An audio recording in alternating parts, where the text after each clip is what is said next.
Bismillahirrahmanirrahim. Assalamualaikum warahmatullahi wabarakatuh. Alhamdulillahi wa kafa. Wassalatu wassalamu ala rasulillahi mustafa wa ala alihi wa sahbihi wa man wafa. Amma ba'd. Fa ya ibadallah, usi nafsi wa iyyakum bi taqwallahi faqad faza al-muttaqun. Fala tamutunna illa wa antum muslimun. Faqala ta'ala ya ayyuhalladzina amanu taqullaha haqqa tuqatih wa la tamutunna illa wa antum muslimun. Saudara-saudariku dan pemirsa Akhir TV dimanapun Anda berada, alhamdulillah hari ini Ahad 12 Rajab 1438 Hijrah kembali kita diberikan kesempatan oleh Allah Subhanahu wa taala untuk menjalani aktivitas kehidupan kita, dan kita selalu berusaha berdoa, bermohon pada Allah Subhanahu wa taala semoga hari-hari kita yang kita jalani bisa lebih baik dibandingkan dengan hari-hari sebelumnya. Untuk itu kita bermohon kepada Allah semoga Allah senantiasa membimbing kita, merahmati kita, dan dengan bimbingan Allah insya Allah seluruh aktivitas kita akan lebih bernilai kebaikan-kebaikan dibandingkan hari-hari yang telah kita lalui. Hari ini seperti biasa di Ahad pekan kedua kita berlanjut dengan membahas kajian seputar kitab Sahih Muslim. Ya, jadi kita dari tahun lalu sudah mulai mencoba untuk terbiasa dengan kajian kitab setelah kami berikan pengantar-pengantarnya.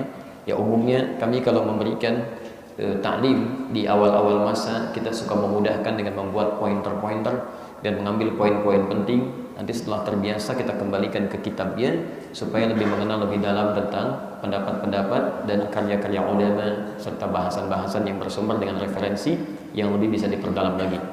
Untuk di Masjid Subulus Salam ini kita sudah membahas sebagian dari kitab Sahih Muslim ya di Ahad pekan kedua jam 8.30. Sekarang kita akan lanjutkan kembali dengan mengingatkan bagi teman-teman yang baru bergabung, mohon sekiranya untuk bisa melihat tayangan-tayangan yang sebelumnya sehingga kami tidak mengulang terlalu lebih dan barangkali bisa mengambil waktu yang terlalu banyak untuk mengulas apa yang telah disampaikan. Hari ini kita akan teruskan masih dalam pembahasan Kitabul Iman jilid yang pertama. Saya sudah pernah sampaikan, nanti kalau ada sekiranya yang ingin mengetahui isi dari kitab ini silahkan cari ya di toko-toko terdekat, karena saya tidak berprofesi untuk menjual kitab atau buku. Jadi nanti teman-teman cari untuk lebih memahami, memudahkan, setidaknya cari saja terjemahannya dengan bahasa Indonesia. Ini saya lihat sudah ada di sini ya, nanti saya coba cek dulu ya, apakah isinya baik atau tidak. Kalau nanti cukup baik mungkin nanti kami sampaikan, silahkan cari yang serupa, masing-masing bisa mendapatinya. Kalau ingin kitabnya dengan berbahasa Arab silahkan cari, ini yang punya kami, sering saya sampaikan, yang biru dongkar itu. Ini ada 9 jilid ya, kita mulai jilid yang pertama ini dengan syarahnya, syarah Imam An-Nawawi. Jadi saya mencoba memahami isinya tidak dengan pendapat pribadi tapi dengan pendapat ulama-ulama yang memang mengetahui dan pakar di bidangnya. Ini ada 9 jilid ya, saya beli di Kairo tanggal 26 Juli tahun 2006 di Husainiyah ya. Di sini Anda bisa dapatkan barangkali di toko Kitab Wadi itu di Jalan Pramuka. Ya, beberapa santri kami pernah mendapati di situ dan sekiranya bisa didapatkan insya Allah lebih baik ya untuk bisa mengimbangi atau bisa mengikuti kajian. Kalau belum ada, tolong diingatkan nanti bulan depan untuk selanjutnya setiap bahasan yang akan saya kaji saya akan coba copy dulu. Ya, mohon staf kami diingatkan, yang saya yang copy aja nggak apa-apa, nanti saya yang copykan, nanti teman-teman tinggal menerima saja. Ada berapa jumlahnya, nanti dikopikan, kemudian nanti setiap mulai kajian Bapak dan Ibu sudah bisa pegang apa yang kita bahas. Jadi jelas ini kitabnya halaman berapa, di jilid yang berapa, materinya yang ini. Langsung saya kopikan dari aslinya insya Allah berbahasa Arab ya. Jadi nanti pas kita bahas sambil belajar gitu kan.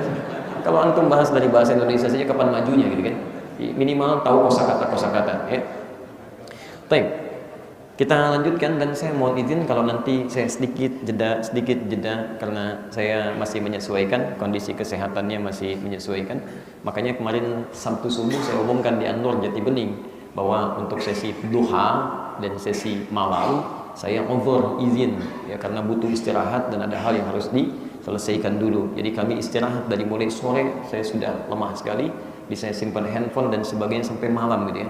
Begitu malam saya lihat mendekat ke waktu-waktu 1/3 malam, Saya lihat kok banyak sekali miss call nyampaikan Ustaz ditunggu jamaah gini gitu dan sebagainya. Saya sudah bilang dari pagi gitu ya.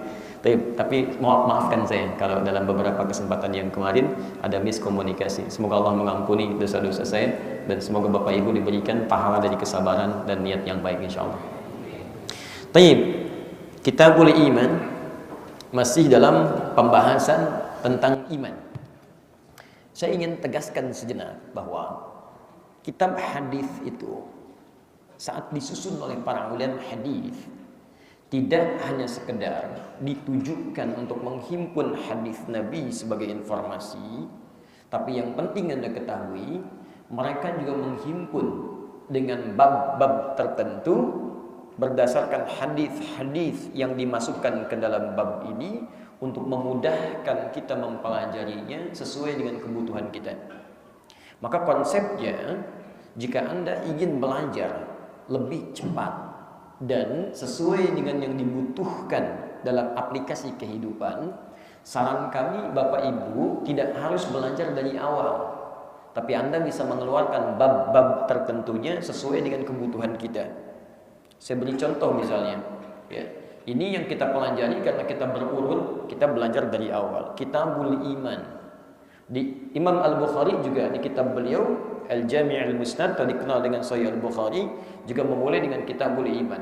Ada 57 hadis di situ. Kitabul Iman ini ketika dibuat judulnya bab atau kumpulan hadis-hadis tentang iman, maksudnya isinya nanti ditujukan untuk membantu kita bagaimana cara meningkatkan iman dan mencegah supaya enggak turun.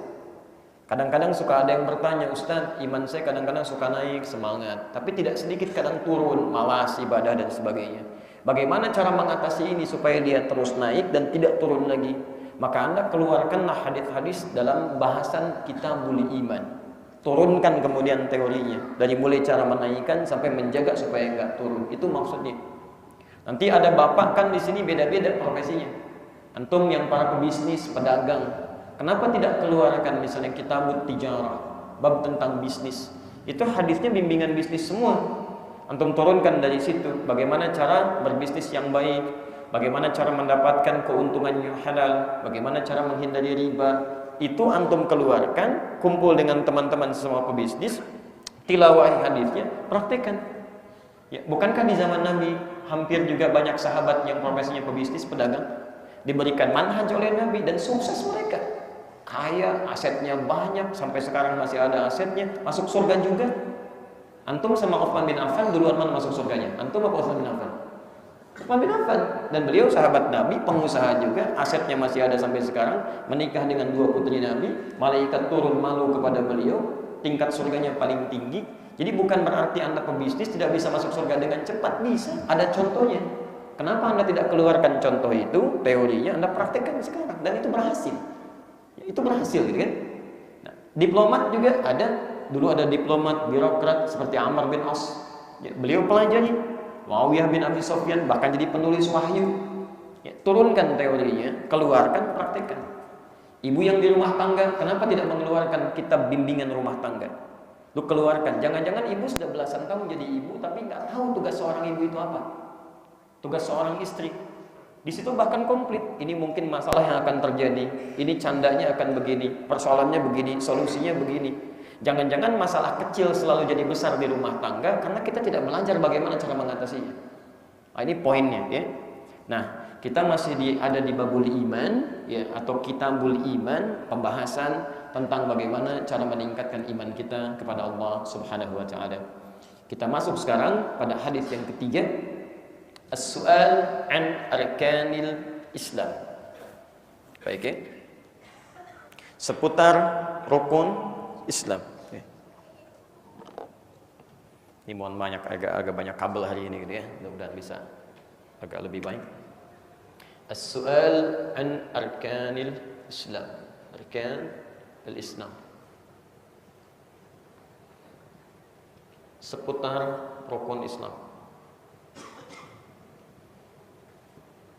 Di kitab kami ini bisa ditemukan di jilid yang pertama, halaman 201, posisi paling kiri sebelah atas, bab yang ketiga, hadis nomor ketiga. Sekarang perhatikan, fokus dulu ya. Saya coba terangkan dulu ini. Ya, as-su'al an arkanil Islam. As-su'al an arkanil Islam. Ini poinnya. Seputar pertanyaan seputar rukun Islam. Baik, Bapak dan Ibu sekalian, sekarang kita fokus sejenak dulu pada inti bahasan kita. Pembahasan tentang pertanyaan seputar rukun Islam ini ditempatkan oleh Imam Muslim pada bagian hadis-hadis tentang iman. Seakan ingin memberikan kesan kepada kita bahwa seseorang yang imannya ingin dilatih untuk terus naik sehingga semakin lebih dekat dengan Allah Subhanahu wa taala, maka dia bisa memulai dengan mendalami dan mengamalkan secara benar rukun-rukun Islam. Ini pun, awas, tolong garis bawahi betul, juga sekaligus menjadi penerang kepada kita semua agar kita memulai meningkatkan iman kita, memulai membahas seputar agama kita, supaya dimulai dari yang pokok-pokok dulu, yang dasar, secara bertahap. Jangan sampai Anda ingin meningkatkan iman tapi memulai dari yang tinggi-tinggi dulu, sementara dasarnya belum kuat. Atau Anda ingin mengaji, belajar bagaimana cara meningkatkan iman, Anda ikut taklim, lalu Anda bahas misalnya yang tinggi-tinggi dulu. Kita akan lihat nanti bahkan sahabat ketika bertanya pada Rasulullah, mereka akan bertanya pada yang dasar-dasar dulu, yang pokok-pokok dulu. Bila yang dasar-dasarnya sudah kuat, sudah bagus, maka mulai diajarkan yang lebih tinggi lagi, lebih tinggi lagi, lebih tinggi lagi. Ini manhaj dalam belajar. Seperti contoh misal, Imam An-Nawawi. Antum kenal Imam An-Nawawi? Alhamdulillah. Berarti antum sehat ya. An-Nawawi. Baik, beliau menulis kitab apa saja? Al-Arba'in, ada 42 hadis Al-Arba'in. Apalagi? Riyadhus Shalihin 1896 hadis. Apalagi? Beliau menulis Al-Majmu', termasuk syarah Sahih Muslim dan sebagainya. Tapi tahukah antum bahwa sebelum beliau menulis kitab ini semua, beliau memulai dengan yang dasar dulu. Namanya At-Tibyan fi Adab Hamalatil Quran. At-Tibyan. Perhatikan, ini 42 hadis. Ini 1896 hadis. Kemudian ke Sahih Muslim, ada Al-Majmu' di fikihnya. Tapi sebelum menuliskan ini semua, beliau memulai dengan kitab At-Tibyan, materi dasar untuk para penuntut ilmu. Bagaimana cara masuk ke majelis ilmu, bagaimana cara menemukan guru yang baik, bagaimana cara menyiapkan perlengkapan, bagaimana cara memohon kepada Allah sebelum belajar. Ini ada semua di sini. Yang paling unik kadang-kadang, mohon maaf, orang belum belajar At-Tibyan sudah belajar ke Al-Arba'in. Sehingga kadang-kadang semangat untuk belajar hadis lupa dengan adab menuntut ilmu. Sehingga ilmu yang dihasilkan karena belajar tanpa adab itu hasilnya pun mungkin pintar tapi adab hilang. Atau bahkan ilmu dapat tapi berkah tidak didapatkan. Atau bahkan masuk ke majelis ilmu tapi tanpa adab sehingga hilang apa yang ingin diharapkan. Selanjutnya ada yang lebih unik, belum belajar Al-Arba'in sudah belajar Riyadhus Shalihin. Lompat gitu kan. Salah sih tidak, ya, tidak bisa kita katakan salah, namanya orang mau belajar, tapi lompatannya terlalu tinggi. Sehingga yang dasar belum dipahami, yang tinggi-tinggi sudah mulai dibahas. Demikian saat kita ingin meningkatkan iman kepada Allah, nanti bahasan-bahasannya akan banyak. Ya, sampai puncaknya ada kitabul jihad, ada kitab macam-macam pembahasan tentang ini. Tapi jangan-jangan Anda bahas yang tinggi-tinggi, yang dasar-dasar belum dipahami. Maka dari itu beliau ingin perkenalkan, jika seseorang ingin menguatkan imannya kepada Allah, ingin lebih dekat dengan Allah, maka mulailah kemudian mesti dia mulai bertanya, menggali tentang dasar-dasar keislamannya dulu.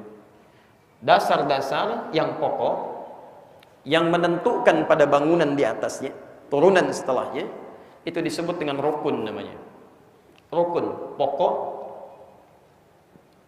ruknun, rukun.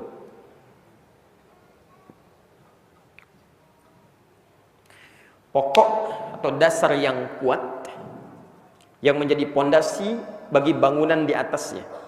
Ya, di dasar yang kuat, pokok yang kuat, disebut dengan rukun namanya. Kalau dijamakkan, kalau jamak itu artinya apa? Satu atau dua? Banyak ya, lebih daripada dua. Maka jamaknya disebut dengan arkan. Nih, jamaknya arkan.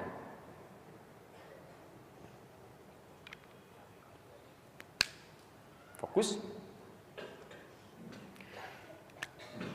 Ini ketika kalimatnya menggunakan kata arkan, ini menunjukkan dasar-dasar yang ingin dijelaskan, pokok-pokok yang jadi pijakan yang akan dibahas itu tidak hanya satu, tapi lebih daripada dua, ada beberapa. Nanti kita lihat. Ya. Nah, pokok apa yang ingin dimaksud? Ya, kalau kita misalnya ingin membahas ruknul mabna, dasar bangunan, maka nanti kalimat rukun ini disandarkan pada bangunan. Kalau kita ingin bahas misalnya kepada agama kita, misal apa agama kita? Tahu dari mana? Quran surah ketiga ayat 19. Innad dina 'indallahil Islam, kan? Maka kalimat Islam kita sandarkan kepada kata rukun ini. Maka kita satukan. Ini dalam ilmu bahasa Arab disebut dengan mudhaf, mudhaf ilaih. Mudhaf yang disandarkan, ilaih jadi sandaran. Jadi ketika dua kalimat disandarkan, maka ini menunjukkan pembahasannya spesifik akan membahas tentang ini saja, tidak di luar ini. Jangan disamakan dengan bahasan lain. Jelas ya? Maka ketika disandingkan kata Islam ke kata rukun ini, seakan-akan ingin memberikan penjelasan bab yang bisa meningkatkan iman kepada Allah itu, mendekatkan Anda dengan Allah adalah ketika Anda belajar dasar-dasar keislaman kita, bukan dasar-dasar yang lainnya. Anda belajar dasar-dasar matematika, dekat kepada matematika, tapi belum tentu itu mendekatkan Anda kepada Allah. Jelas? Anda belajar dasar-dasar fisika, mendekatkan Anda pada pemahaman tentang fisikal, tapi belum tentu mendekatkan itu kepada Allah Subhanahu wa taala. Paham? Maka yang kita bahas sekarang adalah tentang dasar-dasar atau pokok-pokok keislaman. Jelas di sini? Baik. Saya teruskan sebentar sebelum saya bacakan kitabnya. Maksud saya ingin terangkan dulu aspek bahasanya sehingga mengerti apa yang akan kita bahas ya. Saya tidak suka langsung bacakan hadis, Anda tidak memahami maksudnya. Ya, saya hapus dulu ya. Sebentar.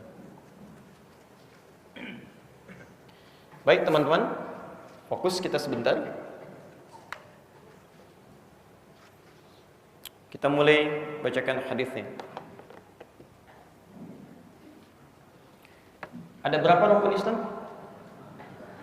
Oh, dari mana tahunya? Saya belum bacakan, Anda sudah jawab, ya kan? Masya Allah, kalau sudah tahu ya sudah kita selesai. Baik, kita belum pelajari ini.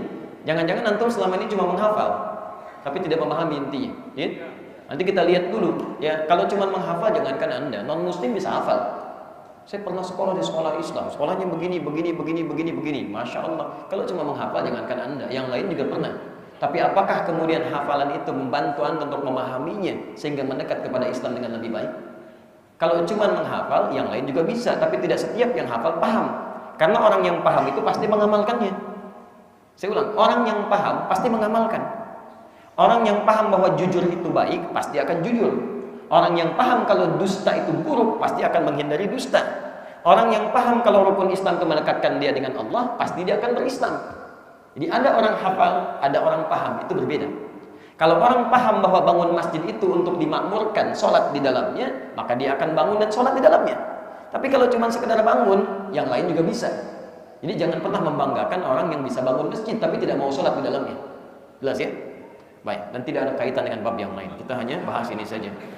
Baik, bismillahirrahmanirrahim. Bab su'al an arkanil Islam. Bab seputar atau pembahasan seputar tentang rukun-rukun Islam. Nanti dibuka dengan kata soal, pertanyaan, karena kalimat rukun Islam yang akan disebutkan hadir di lisan Nabi karena pertanyaan seseorang kepada beliau. Kita bacakan hadisnya. Bismillahirrahmanirrahim. Tayyib, haddatsani Amr bin Muhammad bin Bukir An-Naqid. Qala, Imam Muslim menyampaikan, hadis ini saya terima. Baik, jadi ini menunjukkan bahwa hadis ini punya sanad. Seperti pernah saya terangkan dulu ya. Punya jalur riwayat sampai ke Nabi. Jadi kalau tiba-tiba ada orang mengatakan hadis dari Nabi, padahal setelah dilacak sumbernya tidak ditemukan, maka ini menunjukkan itu bukan hadis. Ya. Seperti banyak hadis di bulan Rajab menjelaskan keistimewaannya, tapi hadisnya bermasalah. Hadisnya bermasalah. Ya. Siapa yang puasa sehari di bulan Rajab mendapatkan pahala sekian, 2 hari pahala sekian, 3 hari pahala sekian, 7 hari dibukakan 7 pintu surga, 8 hari dibebaskan 8 pintu neraka. Setelah dilacak ternyata hadisnya tidak bersumber dari Nabi. Bahkan hadisnya palsu. Bahkan bukan cuma palsu, palsu banget. Ya, palsu banget, karena di kitab hadis palsu pun tidak ditemukan. Jadi kalau Anda bisa menemukan dari yang sahih, kenapa menggunakan yang palsu? Ya, hadis tentang puasa di bulan Al-Muharram, di bulan-bulan hurum itu ada. Ya, tidak harus menggunakan dalil yang palsu di situ. Nah, ini ingin saya bedakan. Di sini ada sanad atau silsilah periwayatannya. Telah menyampaikan kepada saya Amr bin Muhammad bin Bukair An-Naqid, haddatsana Hashim bin Al-Qasim Abu Nadhr. Ia telah menyampaikan kepada kami Hashim bin Al-Qasim Abu Nadhr, haddatsana Sulaiman bin Al-Mughirah an Thabit an Anas bin Malik radhiyallahu taala anhu.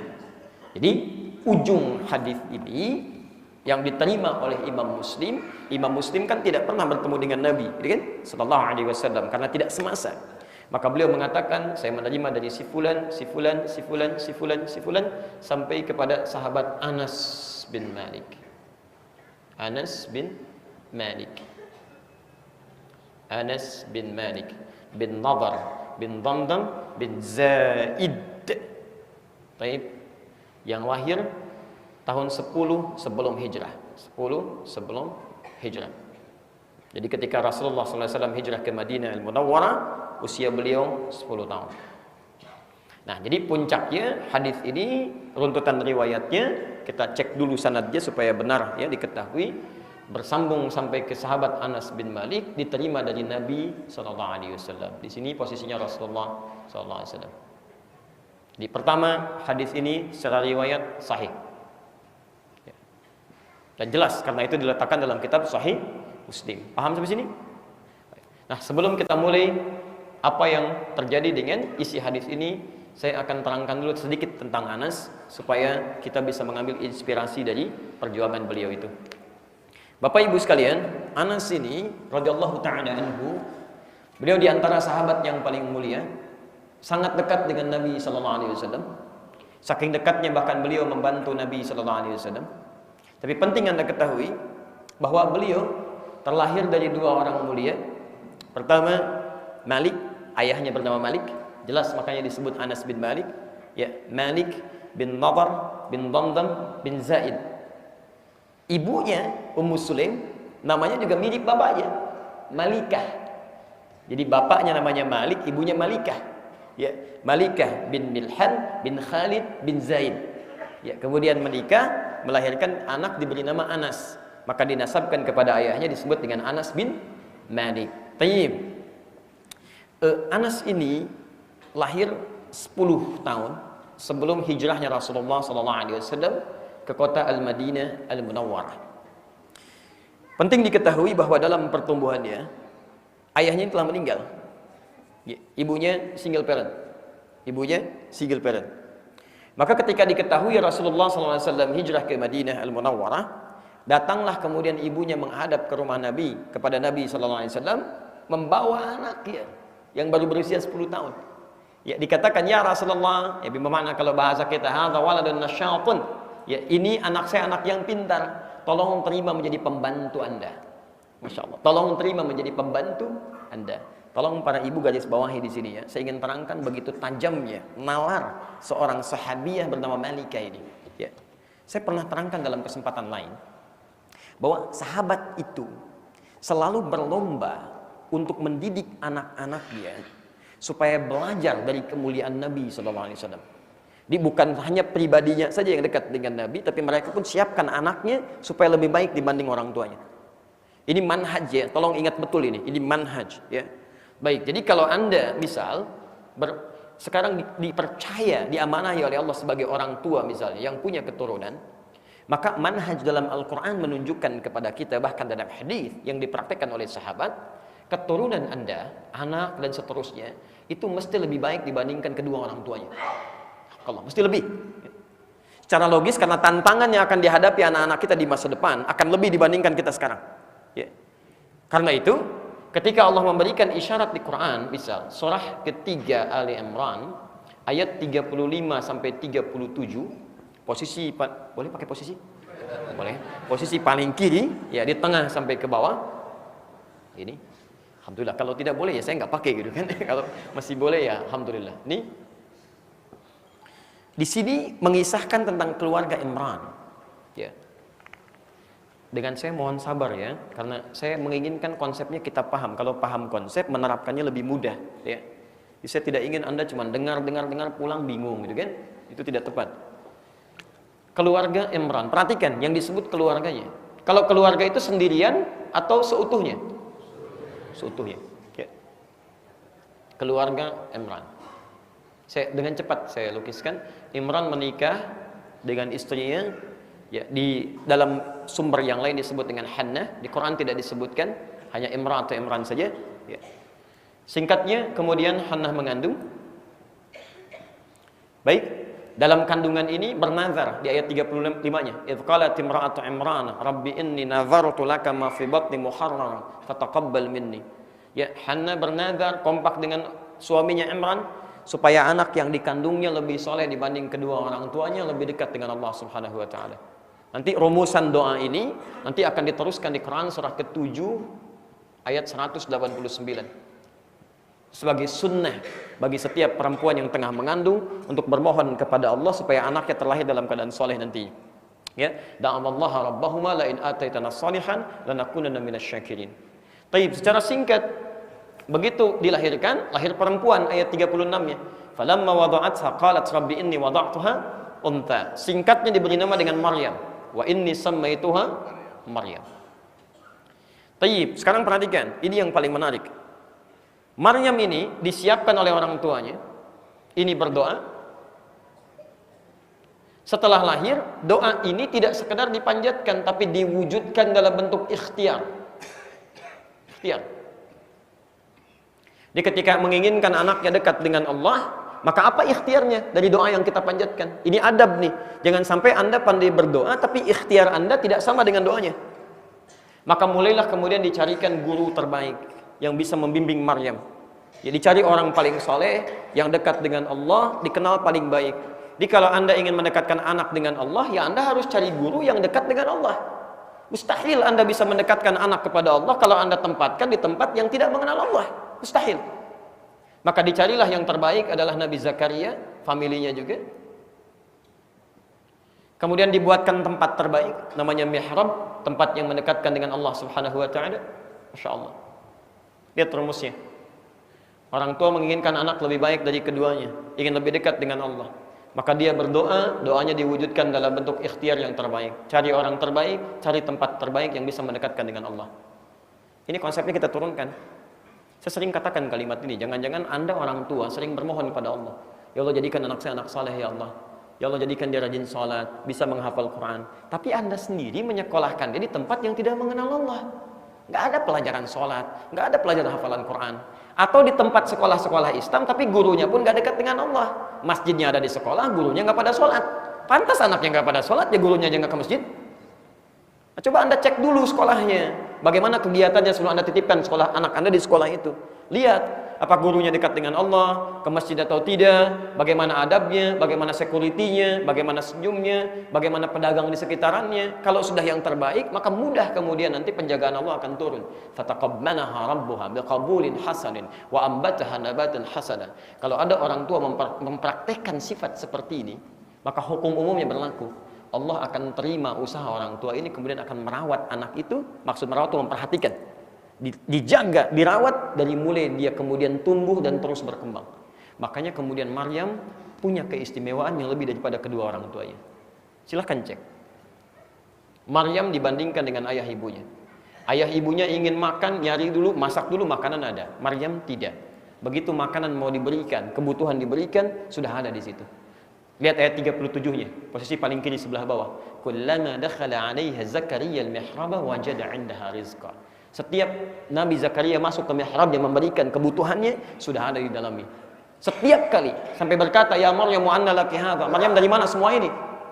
Lihat, anak yang dekat dengan Allah, maka kalimat yang mengalir di lisannya pertama kali Allah. Qalat huwa min 'indillah. Ini dari Allah.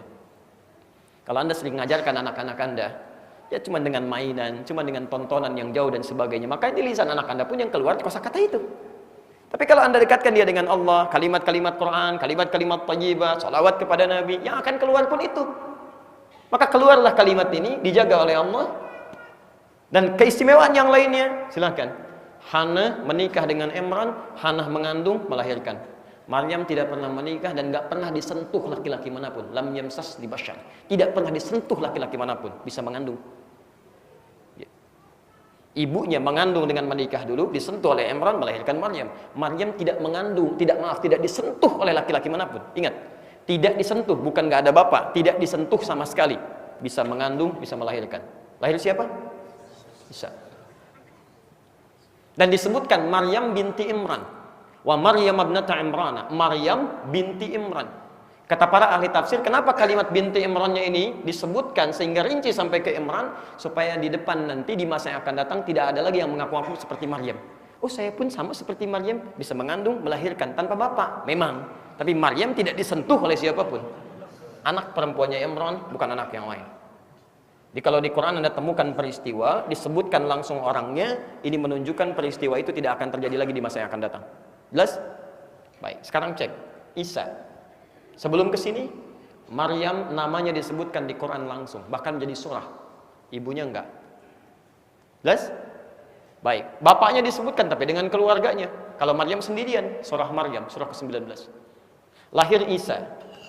Sebelum ke Isa, Maryam nabi bukan? Rasul bukan?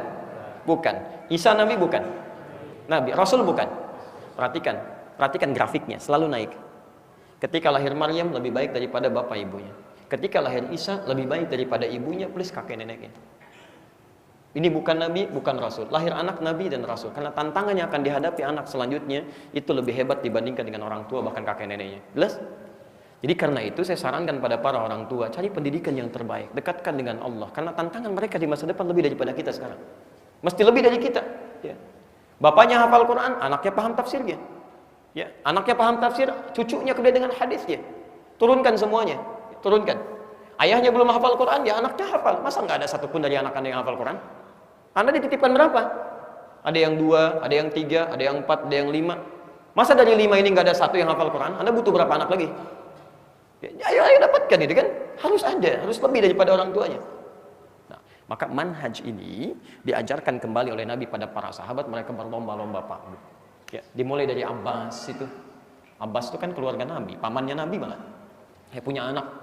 Diinvestasikan anak yang bungsunya tuh. Namanya Abdullah, ya. Abdullah bin Abbas. Tahu karena anak yang lainnya sudah mulai dewasa, Fudail sudah mulai dewasa, nanti akan membawakan air wudhu Nabi sebelum beliau wafat. Di hadis riwayat Al-Bukhari yang bawakan Fudail. Tapi yang kecilnya Abbas, anaknya beliau, Abdullah dikenal dengan Ibnu Abbas, ini yang diinvestasikan. Dibawa ke majlis Nabi, kadang-kadang merangkak, didoakan oleh Nabi, kan? Ternyata dalam mainnya dia menghafal. Sampai ketika Nabi meninggal, ini bapaknya, Abbas, paman Nabi, pengusaha sukses, hartanya banyak, masih punya waktu untuk meluangkan dirinya taklim, ikut taklimnya Nabi. Ya, dan ngajak anaknya tuh, kadang disimpan di situ, sampai hafal 200 hadis. Pebisnis, sukses, paman Nabi, ahli surga, masih hafal 200 hadis. Qurannya hafal. Ya, antum pebisnis bukan paman Nabi, bukan keponakan Nabi, kerabat juga bukan, tetangga juga jauh gitu kan, surganya belum jelas, ya. Antum sibuk apa sih? Sibuk apa? Jangankan hadis, kadang-kadang baca Quran nggak sempet gitu kan. Ya, dan cita-cita pengen masuk surga, ini kan harus bertanya gitu ya. Nah, beliau investasikan, anak saya masih lebih baik daripada saya. Maka ketika Nabi meninggal, usia anak ini masih 13 tahun, 14 tahun, kisaran itu sudah hafal 2000 hadis. 2000 hadis. Manhaj ini dilihat oleh Umar bin Khattab, Masya Allah, punya anak Abdullah juga. Ya, Abbas anaknya nunggu-nunggu di majlis taklim Nabi. Anak saya akan ngintip-ngintip dari depan rumah Nabi. Makanya ketika Nabi pindah ke Madinah Al-Munawwarah, Umar kemudian bikin rumah di depan rumah Nabi. Ya, itu saat nanti teman-teman saya bermohon pada Allah yang belum umrah atau haji, mudah-mudahan disegerakan ke sana dan bisa mengunjungi kota Nabi, gitu kan? Nanti di Masjid An-Nabawi, ya, Masjid Nabawi itu di depan mihrab Nabi, kemudian ini kamar Nabi kan ada raudhah ya. Di depannya kemudian antum bisa temukan mihrabnya Utsman bin Affan, ada kemudian jalan dari pintu Bambu Salam ya untuk berziarah ke makam Nabi, kemudian sininya Baqi, depannya nanti ya Bapak Ibu sekalian, Anda bisa lihat satu halaman yang luas di depannya itu. Dulu di antara sekat-sekat itu rumahnya Umar bin Khattab. Ya, rumahnya Umar bin Khattab. Yang paling menarik, beliau kemudian bikin kamar nih. Kamarnya ini dihadapkan ke rumahnya Nabi. Ya, dihadapkan ke rumah Nabi sallallahu alaihi wasallam. Jendelanya dihadapkan. Ditempatkanlah di situ putranya Abdullah bin Umar. Ya, Abdullah bin Umar bin Khattab. Masya Allah. Apa yang terjadi? Jadi beliau berpikir kalau Abbas itu menunggu di tempatnya taklimnya Nabi, majlis taklimnya Nabi, nyimpan anaknya di situ. Kalau anak saya sebelum Nabi keluar rumahnya sudah ngintip-ngintip ke rumah Nabi. Sebelum berangkat ke majlisnya. Maka dilihatlah dari situ bagaimana keluarnya Nabi, bagaimana jalannya Nabi, bagaimana nengoknya Nabi, bagaimana bersikapnya Nabi. Makanya nanti anaknya Umar dapat hadis lebih banyak dibandingkan dengan anaknya Abbas. Kisaran 2.800 hadis. Tayyib. Maka diperhatikan itu oleh seorang ibu yang single parent tadi. Di antaranya berlomba dia, anak saya mesti lebih baik lagi daripada itu. Anak Abbas nunggu di majlisnya Nabi.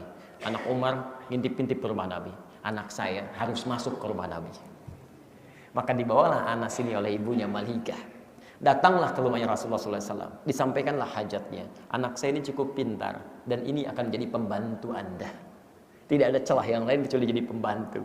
Maka datanglah ke situ menyampaikan, tolong titip anak saya sebagai pembantu. Nabi paham yang diinginkan bukan pembantu ini, ingin belajar bagaimana keseharian kehidupan Nabi SAW. Maka ini yang saya sebut dengan manhaj.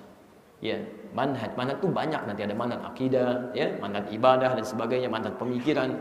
Maka kita turunkan ini Pak Bu. Kenali orang baik di sekitar Anda. Mungkin di komplek Anda ada orang saleh, orang baik, ya kenalkan dengan anak-anak Anda. Ya, kemudian lihatkan bagaimana kesehariannya dan seterusnya. Maka kebiasaan itu kalau sudah berlaku dalam kehidupan akan menjadi karakter dalam kehidupan dia. Maka Anas dititipkan di rumah Rasulullah, diangkat jadi pembantu Nabi, ditetapkan oleh beliau, sampai kemudian yang paling menarik, kurang lebih 10 tahun membantu Nabi.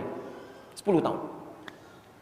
Jadi ketika Rasulullah SAW meninggal dunia, ya, beliau sudah berusia 20 tahun. Nah, sekarang saya tunjukkan beberapa hal. Satu, ketika ditanya oleh para sahabat, bagaimana sikap Nabi SAW ketika engkau membantunya? Maka keterangan Anas, Masya Allah, tidak ada celaan, tidak ada muka masam, tidak ada cegah ini, tidak ada cegah itu, tidak ada perintah ini, tidak ada perintah itu, kecuali kalimat yang sangat indah. Anas, madza akhdumuk? Anas, apa yang bisa saya bantu? Masya Allah, 10 tahun. Anas, apa yang bisa saya bantu? Di riwayat lain, biarkan saja Anas dengan keinginannya. Masya Allah. Jadi gak pernah merepotkan gitu kan. Jadi prinsip dalam hidup kita bahwa kalau kita bisa kerjakan sesuatu sendiri, gak usah repotkan orang lain. Ya, jadi kalaupun Anda nggak perlu ada khadim di rumah, bisa tangani sendiri, kerjakan kan. Tapi kalaupun perlu dibantu, misalnya oleh orang lain, oleh asisten dan sebagainya, maka cukupkan pada apa yang nggak bisa Anda kerjakan. Dan jangan bebankan ia lebih daripada kadar kemampuannya. Atur jamnya, lihat. Jadi pastikan dari awal, ini yang saya nggak bisa, berarti Anda masuk kerjakan ini saja ya. Begitu sudah selesai Anda mampu, sudah selesai. Jadi ini indah gitu kan teman-teman sekalian. Di Anda tidak harus ngomel pada apa yang sesuatunya seharusnya bisa Anda kerjakan. Dan itu nyaman. Makanya kalau ada kesempatan terbuka, masih ada sekarang pengen saya daftar itu. Ya, karena beliau itu makan, selesai, cuci sendiri gitu kan. Kemudian ada sesuatu kotor, bersihkan sendiri. Jadi nggak memberi peluang kepada orang lain sepanjang bisa dikerjakan. Saya coba terapkan itu, datang sendiri, terangkan sendiri, tulis sendiri, hapus sendiri, sepanjang mampu. Ya, kalau bisa ya kerjakan, gitu kan. Ya, kalau enggak ya nggak ada masalah, gitu kan. Kecuali Anda pegangin penghapusnya dari awal. Ini masih di sini tandanya saya aja yang hapus, gitu kan. Baik. Jadi ini Anas. Ya. Yang kedua, ini yang indah. Ini yang indah. Beliau tinggal dengan Nabi, belajar bersama Rasulullah SAW, dan yang paling menarik, pelajaran-pelajaran ini setelah beliau himpun dapat 2.286 hadis selama membantu Nabi ini. Yang paling menarik, dipraktekkan semua itu dalam keseharian, bahkan pada tingkat tertinggi. Ini pelajaran besar. Pelajaran besar. Jadi contoh dari para sahabat, ketika belajar dari Nabi SAW, apapun materinya, mereka tidak menunggu jeda untuk mempraktekkan apa yang telah dipelajari. Ini poinnya. Saya beri contoh.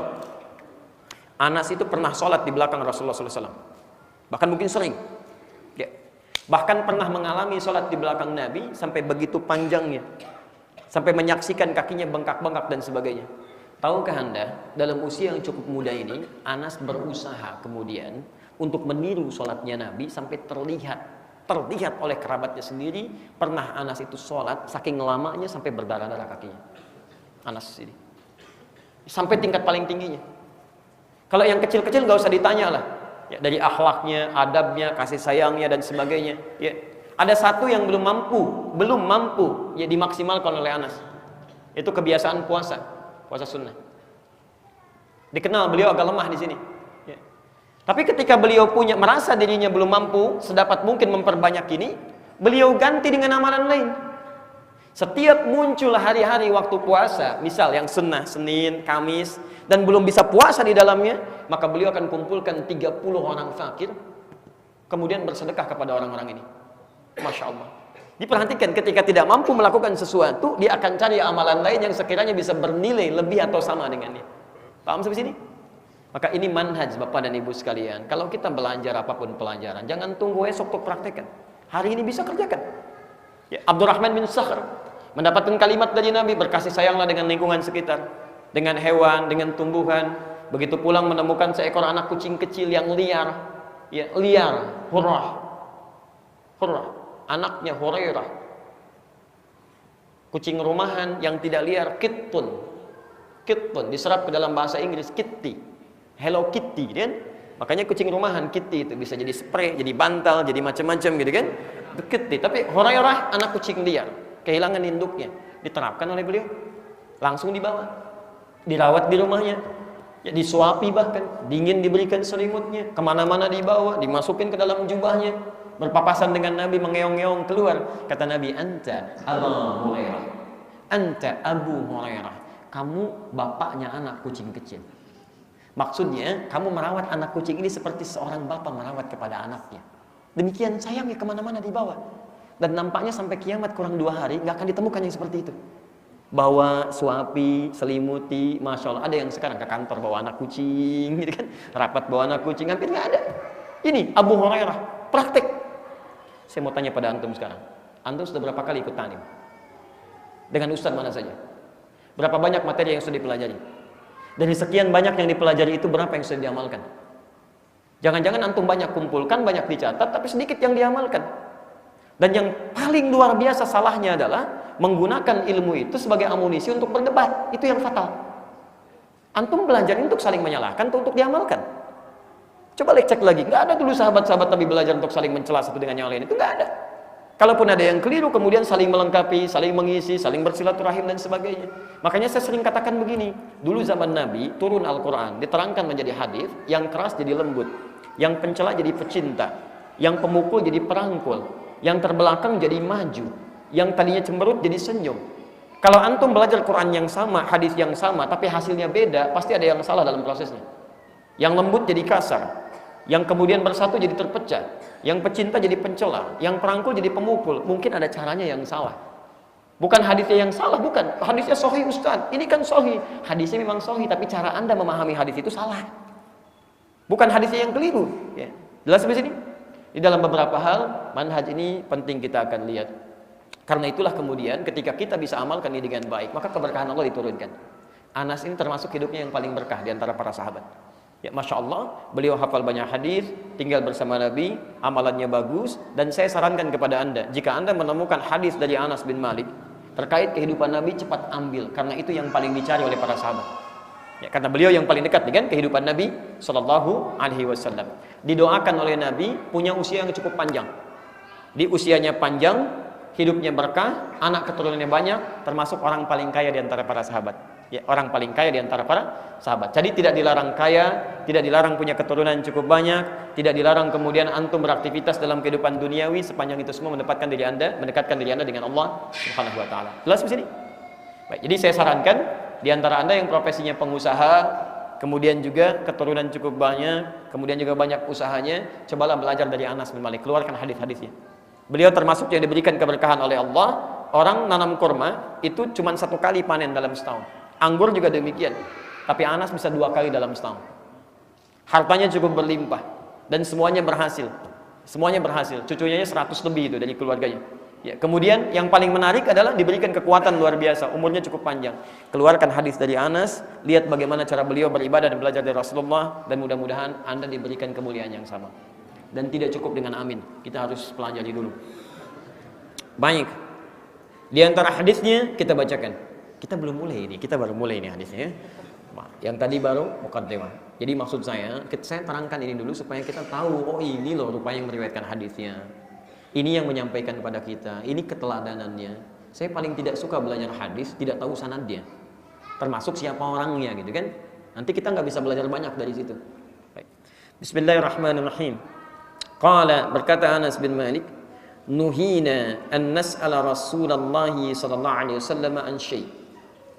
Kata Anas, kami pernah dilarang oleh Rasulullah sallallahu alaihi wasallam untuk bertanya tentang sesuatu hal. Jadi ada larangan dari Nabi sallallahu alaihi wasallam kepada para sahabat untuk tidak banyak bertanya. Apa larangan yang dimaksudkan?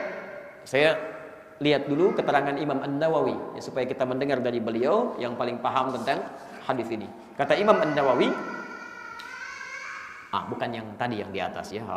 Itu pengantar ke sini, itu anak-anak kita. Nuhina an-nas'al, yang dimaksud dengan kalimat nuhina an-nas'al yakni su'alu ma la darurata ilai kama qaddamna bayanahu qariban fil hadits al-akhir. Yani saluni amma tahtajuna ilai.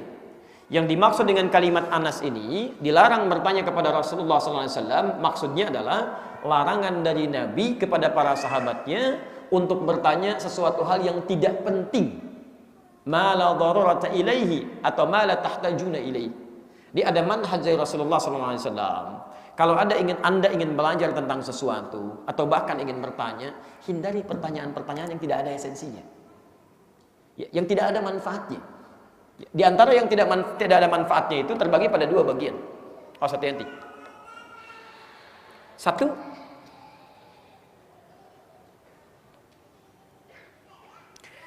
pertanyaan yang tidak ada kaitannya atau hubungannya dengan peningkatan iman plus amal soleh kita.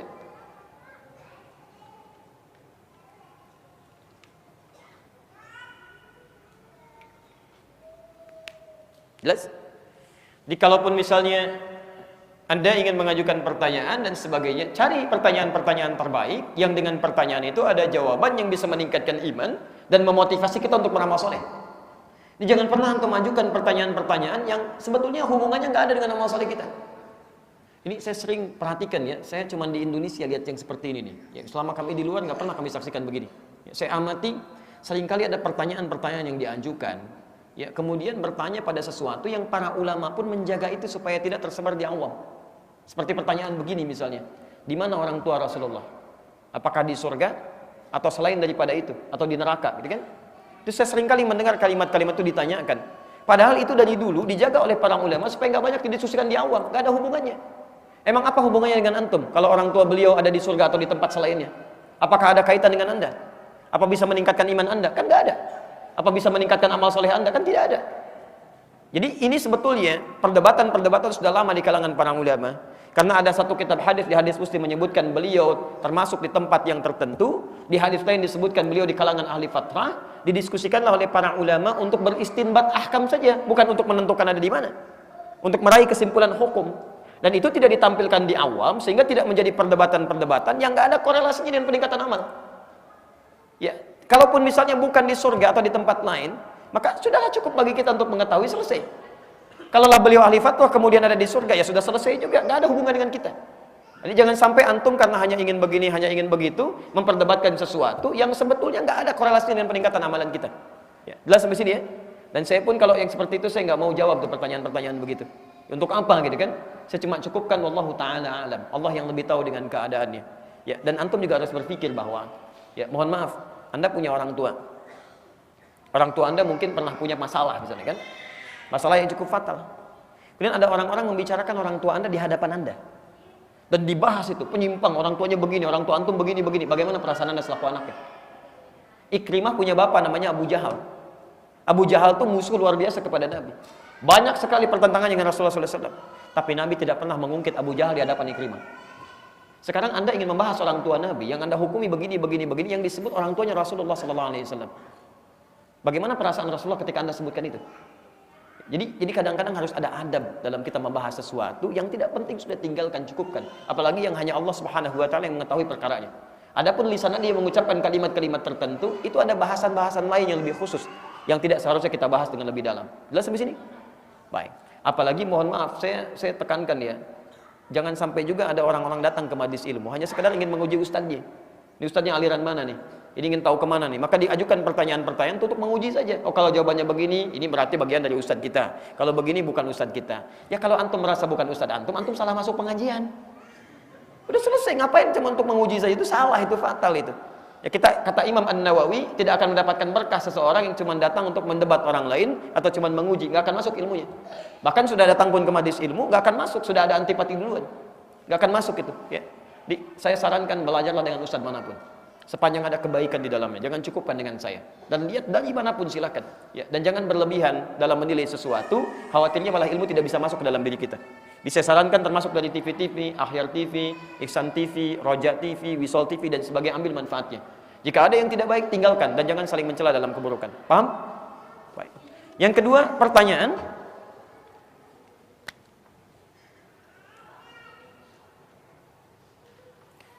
Pertanyaan yang bukan tidak sekedar tidak ada jawabannya, ya, tidak ada esensinya, tidak ada esensi, tapi juga tidak ada korelasi langsung dengan syariat. Di pertanyaan-pertanyaan yang tidak ada hubungannya dengan syariat, dengan ketentuan agama, antum tanyakan misalnya dalam pembahasan syariat, ini nggak penting. Ya. Makanya kata Nabi, min husnil islamil mar'i tarkuhu ma la ya'ni. Di antara baiknya tanda keislaman seseorang meninggalkan hal yang tidak ada esensinya, yang nggak penting. Ya. Kita sedang ta'lim misalnya, Imam Asy-Syafi'i dulu pernah ta'lim, pernah mengajar. Begitu sedang mengajar ditanya, ya Syekh, bertanya seorang, kenapa katanya? Kenapa anjing kalau pipis kakinya ngangkat satu begini katanya? Maka Imam Syafi'i katakan, ini nggak ada hubungan dengan saya, tanyakan yang lain katanya. Ya. Jadi ini nggak ada esensinya di sini. Saya pernah waktu berada di Mekah, ya, di beberapa bulan yang lalu, bukan yang terakhir kemarin, terus sedang berjalan lewat di bawah Jabal Qubais dekat Istana Raja. Saya sudah menerangkan taklim di mana Nabi, rumah taklim pertamanya, ini rumah Nabi dilahirkan dan sebagainya. Kita jalan.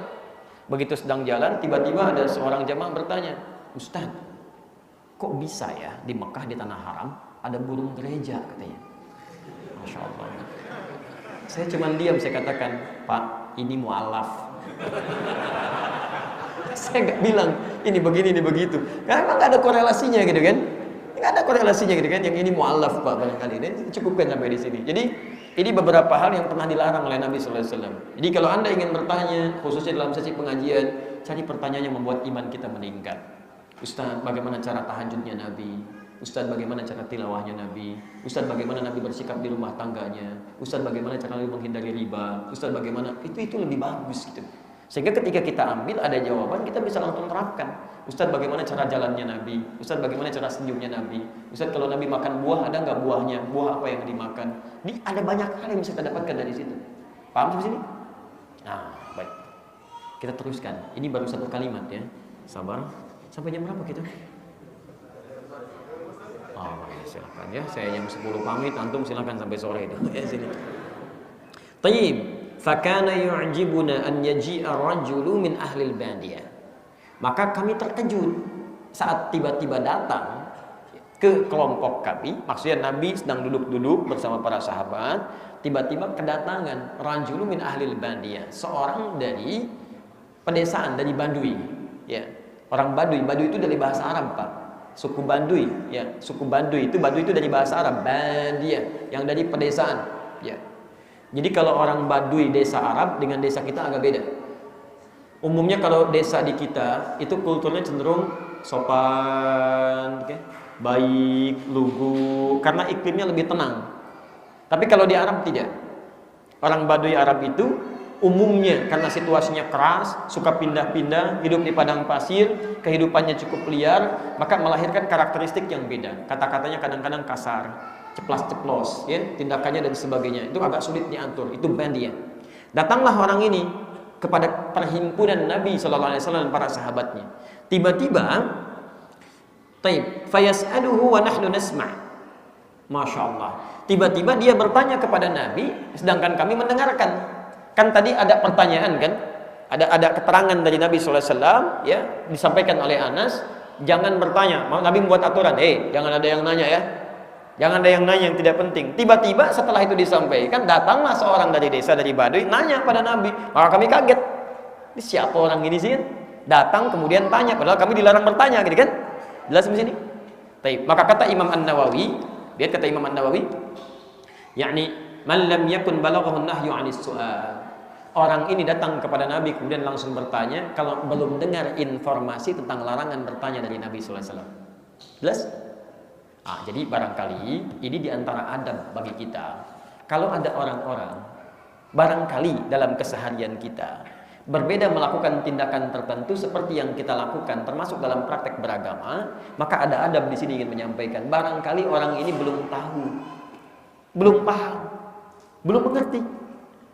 Nanti yang paling menarik ketika ada orang belum paham, belum mendengar ilmunya, ternyata nanti kita akan lihat apakah Nabi marah pada orang ini, apakah Nabi mencela orang ini, apakah Nabi mengucilkan orang ini. Mari kita lihat, Masya Allah. Kemudian dia berkata, faqala ya Muhammad atana rasuluka faz'ama lana annaka taz'umu anna Allah arsadaka. Ya Muhammad, ke tempat kami datang utusan Anda. Maksudnya ada di antara murid-murid Nabi dari kalangan sahabat berdakwah datang ke kampung orang ini. Ketika datang kepada dia ingin memastikan benar enggak ini ajarannya Muhammad sallallahu alaihi wasallam. Tasabbut namanya, tabayyun. Jadi kalau mendengar sesuatu yang tidak jelas jangan langsung dipublikasikan. Jangan langsung disimpulkan, dipublikasikan, datang dulu. Kalau Anda bisa temui, datang, tanyakan. Nanti khawatirnya ketika Anda memberikan statement tersebar luas ternyata tidak seperti yang Anda sampaikan. Maka celakalah di situ, sulit meralatnya lagi, sulit menanggung kesalahannya lagi. Kalau ada orang-orang banyak berselisih, misalnya karena perkataan Anda, siapa yang nanggung dosanya? Nah inilah yang dilakukan oleh Arab Badui ini. Datang kepada Nabi, tasabbut dia bertanya, ya Rasulullah, datang utusanmu kepada kami, ya, mengatakan kalimat-kalimat seperti ini, apakah benar? Taib. Maka apa kata Nabi? Kata Nabi, sadaqa. Ya, sadaqa. Dia berkata, Allah telah mengutus engkau. Maksudnya Allah telah menjadikan engkau sebagai Rasul. Benar nggak pernyataan dia? Kata Nabi, sadaqa, dia benar. Nah, satu, ada seseorang melakukan tindakan terkait dengan hukum syariat. Hukum ini belum dia ketahui. Seperti tadi, dilarang bertanya, tapi tiba-tiba dia nanya, gitu kan? Bagaimana menyikapi orang seperti ini ketika dia salah melakukan sesuatu? Apakah kemudian dicela, dikucilkan, dimarahi dan sebagainya? Apa yang dilakukan Nabi? Tidak. Orang yang belum tahu rumusnya dari Nabi adalah diberitahu. Maka Nabi menjawab pertanyaannya sesuai dengan kebutuhan dia. Diberikanlah pengetahuan, ilmu. Ini seringkali terjadi di sekitaran kita. Ada orang-orang yang barangkali melakukan tindakan tapi belum tahu ilmunya. Antum misalnya ingin merapatkan barisan, mau rapat, dia belum mau rapat, kan? Jangan dimarahi. Salah kalau dimarahi, yang belum tahu itu diberitahu, bukan dimarahi. Bapak nggak ngerti ya Pak ya? Ini rapat Pak, bukan menjauh. Tembok itu nggak ikut sholat, Bapak sini. Masya Allah. Ya sudah, besok dia nggak datang lagi sholat gitu kan? Anda sampaikanlah dengan cara yang baik kan? Masya Allah Pak, ini masih kosong. Baik, akan lebih baik kalau kayaknya kita merapat. Atau saya merapat ke Bapak ke sana. Itu lebih nyaman. Walaupun kadang-kadang belum tentu diterima yang seperti itu. Kadang-kadang kalau satu rating, satu level, kadang belum bisa nerima. Sudahlah, jangan mikirkan sholatnya orang, sholat sendiri aja belum bagus. Udah di situ aja, saya mau di sini. Masya Allah. Kadang-kadang begitu. Ya. Atau lebih daripada itu. Pak, nggak nyaman Pak, ini banyak yang kosong. Ayo, supaya setannya nggak masuk. Bawa-bawa setan lagi. Kamu siapa? Di sini ini saya sudah 15 tahun. Kamu kan baru kelihatan sekarang, Masya Allah. Padahal masjidnya baru 10 tahun Pak. Kadang-kadang nggak nyambung. Di sini mesti bijak kita. Ya, Quran surah ke-16 ayat 125. Kalau Anda satu angkatan, satu rating, satu level, maka minta kepada yang di atasnya, imam suruh turun untuk meluruskan. Maka imam datang, minta rapatkan dan sebagainya. Ini yang dilakukan oleh Nabi sallallahu alaihi wasallam. Ketika ada orang tadi salah dan sahabat tidak ikut-ikutan mencela, ketika ada Nabi di situ, sahabat diam semua. Cuman heran aja. Ini kenapa kita dilarang nanya, orang ini nanya, ini siapa gitu kan? Dan yang paling ditunggu oleh mereka adalah bukan menyimpulkan, tapi respon Nabi SAW sebagai pelajaran untuk mereka di kemudian hari. Maka Nabi kemudian mengatakan, sedekah, iya benar, saya diutus oleh Allah. Teruskan. Qala faman khalaqas sama'. Maka dia bertanya lagi, siapa yang menciptakan langit? Faqala, dijawab oleh Nabi, Allah. Perhatikan pertanyaannya, ada kaitan dengan iman tidak? Ada. Ya karena dia merasa ada utusan untuk mengajak kepada syariat yang baru dari syariat mereka itu yang ada, diajak untuk masuk Islam, dikonfirmasi kepada Nabi. Ingin kenal siapa Tuhannya, siapa Rabbnya. Dengan itu kemudian dia belajar untuk mendekat kepada Allah. Faman khalaqas sama? Dia jawab, qala, kata Nabi, Allah. Qala, faman khalaqal arda? Siapa yang menciptakan bumi? Kata Nabi, qala Allah. Qala, faman nasaba hadhil jibal wa ja'ala fiha ma ja'al? Siapa yang menjadikan gunung-gunung itu kemudian jadi kuat menancap, ya, dan menjadikan itu kemudian beraktivitas dan menjadikan segala hal menempel di gunung itu? Ada tumbuhan, ada tanah, ya, ada bebatuan, ada mineral dan sebagainya. Qala Allah. Semuanya Allah, Allah, Allah, Allah. Perhatikan bagaimana dia bertanya, bagaimana dia menjawab. Pertanyaannya didekatkan kepada semua yang menciptakan, kepada Allah Subhanahu wa taala, yang ketika dia mengaplikasikan itu dalam kesehariannya. Lihat langit, ingat Allah. Lihat bumi, ingat Allah. Lihat gunung, ingat Allah. Antum lihat langit ingat apa? Ada yang cuma ingat bintang aja. Yuk, ada bulan di luar, lihat yuk bulan. Bulannya besar ya, indah ya. Sudah balik lagi. Masya Allah. Dulu orang Baduy lihat langit ingat Allah. Orang Baduy terbelakang, gak punya sepeda, gak punya motor, gak punya mobil, gak punya perangkat seperti antum sekarang ini. Baju sederhana, lihat langit ingat Allah. Antum sepeda punya, motor punya, mobil punya, kendaraan banyak, ilmu pengetahuan semakin berkembang, Google ada, lihat langit, masih lihat bulan juga. Kapan kenal Allahnya? Coba lihat. Orang lihat gunung, Masya Allah, ingat Allah. Siapa yang menciptakan gunung? Siapa yang menanamkan di dalamnya mineral dan sebagainya? Allah. Begitu lihat gunung, Allah, Allah, Allah, Masya Allah, Masya Allah, Masya Allah. Antum lihat gunung, ada batu bara di sini nih. Ada emas di sini. Masya Allah, rumuskan rumusnya, macam-macam, beli alat segalanya. Tapi antum lupa dengan siapa yang menjadikan itu semua. Coba lihat kan. Barangkali selama ini ilmu yang kita pelajari belum mendekatkan diri kita kepada Allah Subhanahu wa taala. Teruskan. Paham insyaallah? Baik. Teruskan. Qala fa billadzi khalaqas samaa wa khalaqal arda wa nasaba hadhil jibal. Ini inti kalimatnya. Maka demi zat yang telah menciptakan langit, yang telah menciptakan bumi dan telah menegakkan gunung. Ini dia ingin memastikan lagi. Lihat kalimatnya. Masya Allah. Allahu arsalaka. Apakah Allah yang telah mengutus engkau? Apakah Rabb yang telah menciptakan langit, bumi dan menegakkan gunung itu, itulah yang mengutus engkau? Faqala na'am. Maka Nabi menjawab, ya. Kalimat orang ini ingin memastikan kalau begitu saya ingin tahu apa yang paling penting dari utusan ini. Ini maksudnya. Di Allah mengutus engkau, Allah yang telah menciptakan langit, menciptakan bumi, menegakkan gunung. Apakah benar Allah mengutus Anda? Kalau benar, orang ini akan mengambil manfaat dari situ. Apa yang bisa saya dapatkan? Yang paling penting yang bisa saya amalkan dalam kehidupan untuk mendekatkan diri saya dengan Allah Subhanahu wa taala. Karena nggak mungkin orang Baduy ini bisa nyambung langsung dengan Allah. Melihat Allah nggak bisa, berbicara dengan Allah nggak bisa. Bagaimana kita bisa mendekat kepada Allah? Maka dia bertanya, Anda diutus Allah tidak? Kata Nabi, na'am, iya.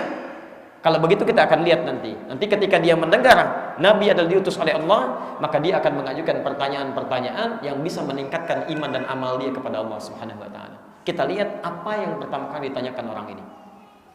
Lihat apakah orang ini bertanya tentang jihad? Apakah orang ini bertanya tentang macam-macam muamalah dan sebagainya? Kita lihat pertanyaan pertamanya. Bismillah.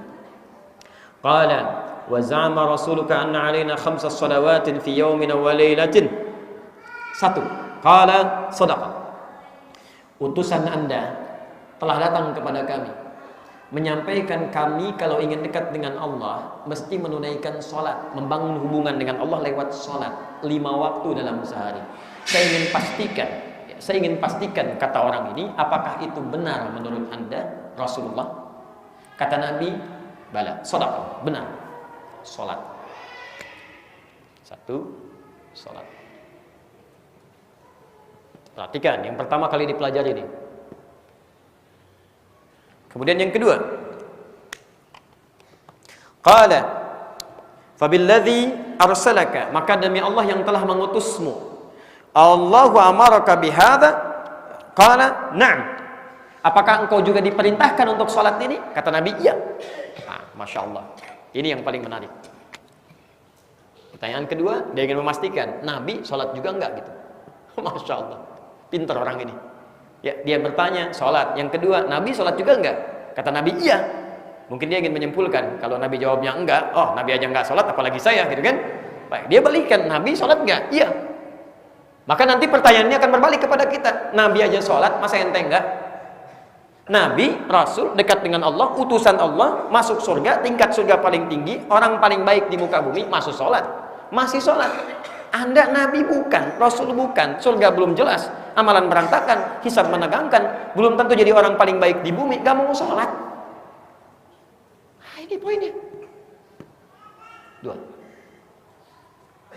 Ya, nanti saya belum bahas tentang rukun Islamnya ya, kita baru turunkan dulu pengertiannya. Kemudian, qala za'ama rasuluka anna 'alaina zakatan fi amwalina. Menyampaikan utusan Anda kepada kami di kampung, kalau kami mesti mengeluarkan zakat di harta kami yang sudah wajib untuk dikeluarkan. Apakah ini benar? Maka beliau berkata, qala sadaqa. Benar. Fabilladzi arsalaka Allahu amaraka bihadza. Maka kami ingin tegaskan lagi, kata orang ini, apakah Allah juga memerintahkan Anda untuk itu? Kata Nabi, ya. Masya Allah, Nabi aja masih mengatakan. 2. Zakat. Dan Nabi mengerjakannya. Plus nyampaikan, contohkan.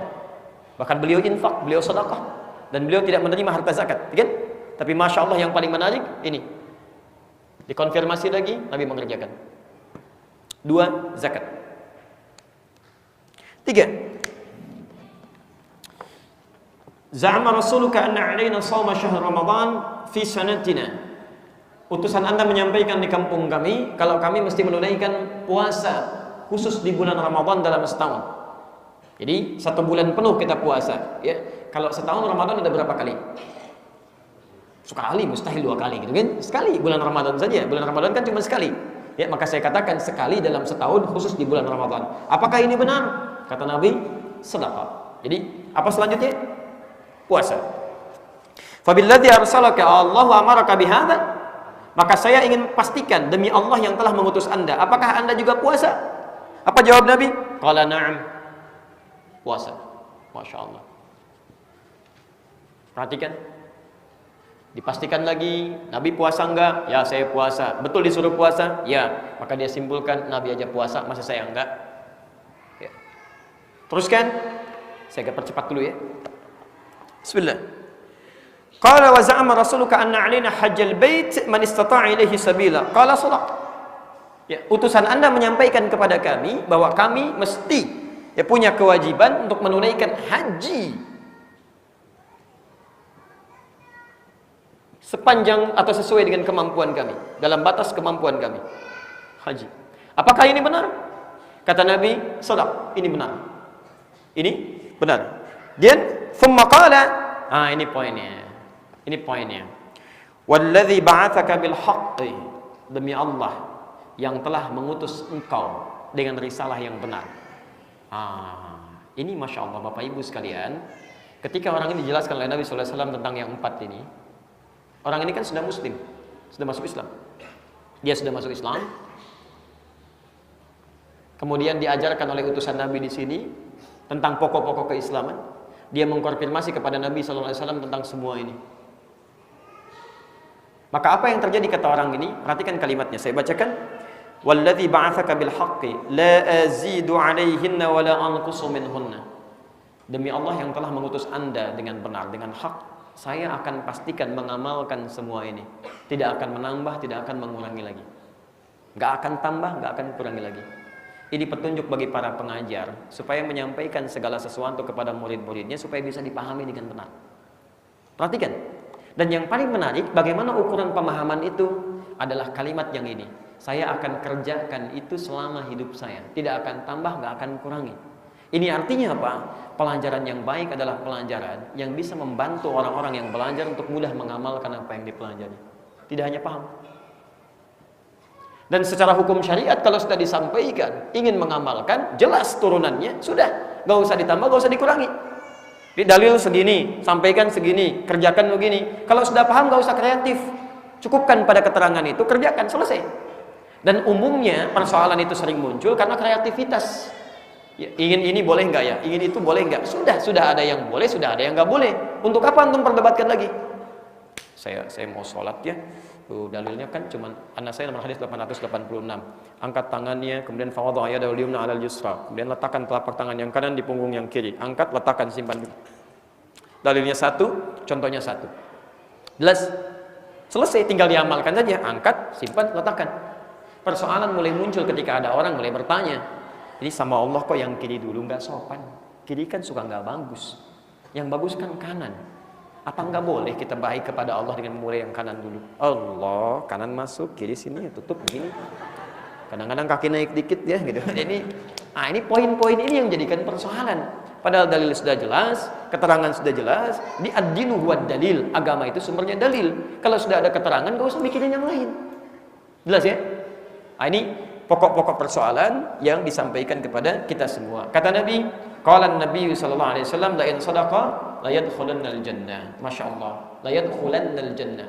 Kalau orang ini benar dengan komitmennya, maka dia pasti masuk surga. Maka dia pasti masuk surga. Anda tahu komitmen orang ini tadi? Masih ingat? Saya akan berusaha menunaikan semua ini tanpa menambah dan mengurangi sedikit pun.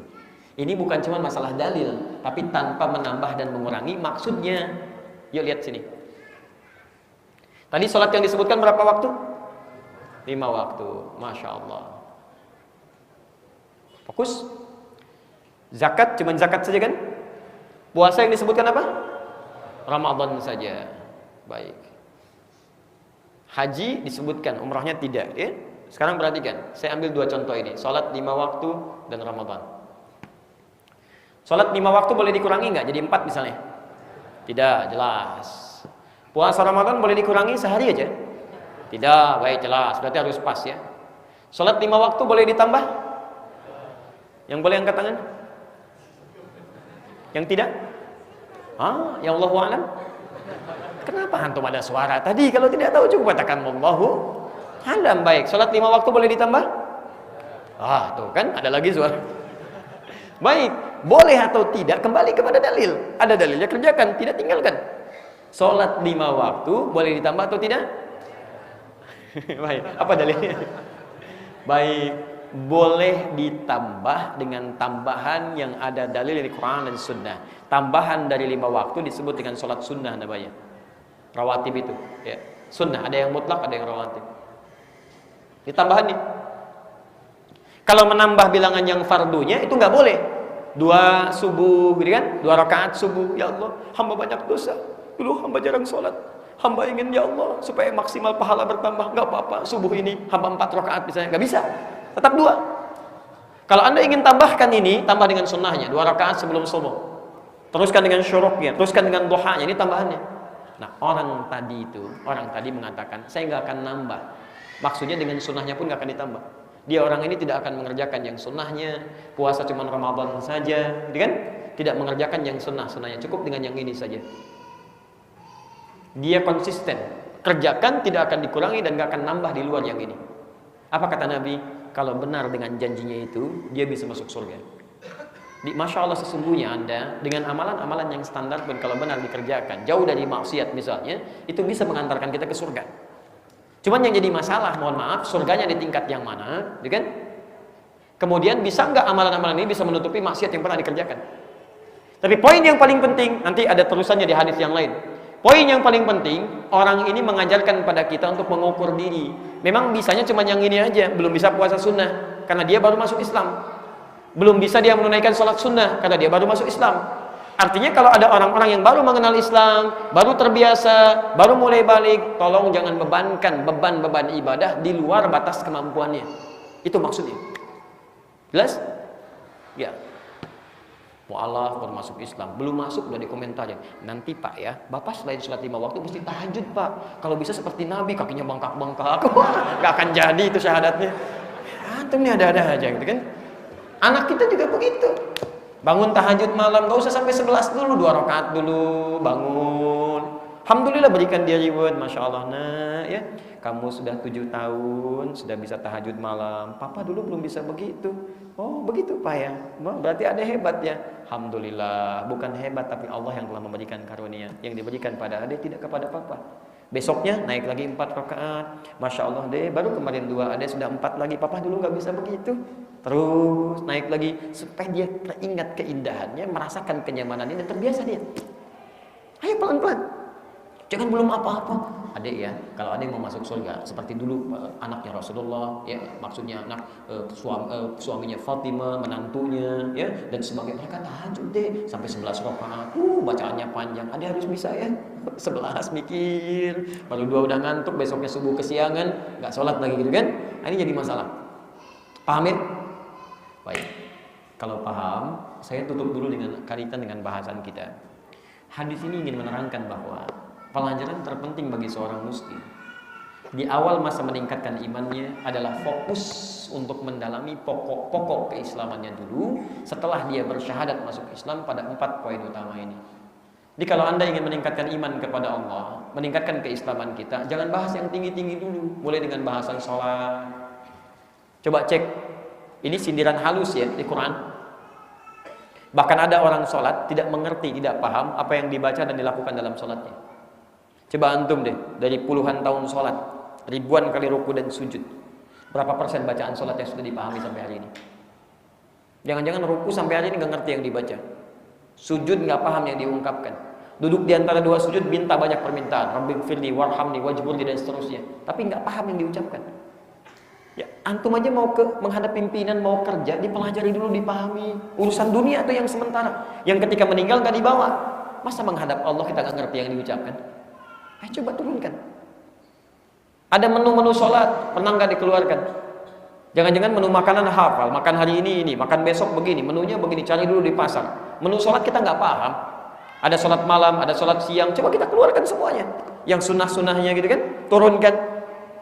Coba deh buat menu sholat, keluarkan semuanya. Lalu tanyakan pada diri Anda, saya sudah diberikan usia sampai 50 tahun. Barangkali ada satu di antara menu ini yang belum pernah dikerjakan selama hidup. Pernah sholat wudhu, Masya Allah, tahajud, berapa rakaat, sholat duha, sholat syuruk, sholat mutlaknya, rawatibnya dan sebagainya, keluarkan semuanya. Jangan-jangan ada anak usia 5 tahun sudah mengerjakannya. Antum diberikan 50 tahun, ada yang belum dikerjakan. Antum butuh berapa tahun lagi? Zakat. Jangan-jangan hari ini kita belum paham tentang zakat. Ada harta yang tertunda, apalagi turunannya, ada infak, ada sedekah dan sebagainya. Infak wajib, infak sunnah, pernah nggak diturunkan? Gak usah tinggi-tinggi belajarnya. Infak ini begini, ini yang wajib, ini yang sunnah. Turunkan, oh sunnah kepada ini, wajib kepada ini. Jangan-jangan Anda senang numbang yang jauh-jauh, tapi saudara sendiri nggak pernah dilihat. Anak paman, anak kakak, anak adik dan sebagainya putus sekolah, itu nggak pernah lihat. Padahal infak yang utama kepada mereka dulu. Cuma keluarkan. Termasuk yang selanjutnya. Jadi kesimpulannya, Bapak Ibu sekalian, jika iman kita ingin meningkat, mendekat kepada Allah Subhanahu wa taala, maka mulailah membangun hubungan baik dengan Allah dengan mempelajari dasar-dasar keimanan kita dulu. Baik dasar keimanan ini terwujud dalam rukun Islam, dari mulai syahadat, kemudian salat, zakat, puasa sampai dengan hajinya. Dipelajari ini ilmunya dengan baik dan praktekkan dalam kehidupan kita. Amalan-amalan ini bila dikerjakan dengan ilmunya, maka itu yang melahirkan peningkatan iman. Antum kalau paham kalimat Allahu Akbar saja saat membuka salat, Anda ucapkan, Abu Dawud nomor hadis 857, fayaqulu Allahu Akbar, maka Anda ucapkan Allahu Akbar. Itu Abu Bakar, sahabat Nabi, yang pahanya tidak sebanding dengan seluruh amalan manusia kalau ditimbang, masuk surga tanpa hisab. Itu begitu mengucapkan kalimat tadi, saking pahamnya sampai menangis, Pak. Nangis bergetar tubuhnya. Karena takut ketika mengucapkan kalimat itu membawa keangkuhan dalam dirinya. Beliau mengatakan Allahu Akbar, Allah yang paling besar, yang paling hebat, paling agung. Takut kalau dalam suatu pernah merasa paling agung, pernah merasa paling khusyuk dalam salatnya, pernah merasa paling angkuh, lebih hebat dibanding yang lain, itu sampai menangis begini. Bandingkan dengan kita. Ya, coba lihat lagi, kembalikan lagi kepada kita semua, dan mudah-mudahan ada kebaikan-kebaikan yang bisa kita dapatkan dalam kajian kita di hari ini. Jadi ini yang bisa kami sampaikan, itu kesimpulan pertama. Yang kedua, mulailah berlatih untuk beramal dengan sesuai kemampuan kita. Jangan kita mengerjakan amalan-amalan yang sulit untuk kita kerjakan sehingga berhentilah kita di amalan itu, tidak bisa melanjutkan lagi. Yang ketiga, tidak sedikit di lingkungan kita ada yang belum paham tentang dasar-dasar agama atau tuntunan dalam syariat, maka tugas kita lah untuk berdakwah kepada mereka dengan memberikan pemahaman-pemahaman yang baik. Dan yang keempat, muslim terbaik adalah muslim yang ketika mendapatkan pengetahuan, maka dia cepat mengamalkan apa yang dia dapatkan tanpa harus menunda sampai masa yang belum tentu dia bisa mengerjakannya kembali. Ini yang kita bahas di kesempatan kali ini. Kita insya Allah berjumpa dalam kesempatan yang lain. Ada waktu sekitar 5 menit. Bila ada yang mau ditanyakan kami perkenankan. Bila tidak saya bisa akhiri. Akan lebih baik kalau bisa dituliskan. Sebentar ya, saya dahulukan Bapak boleh. Assalamualaikum.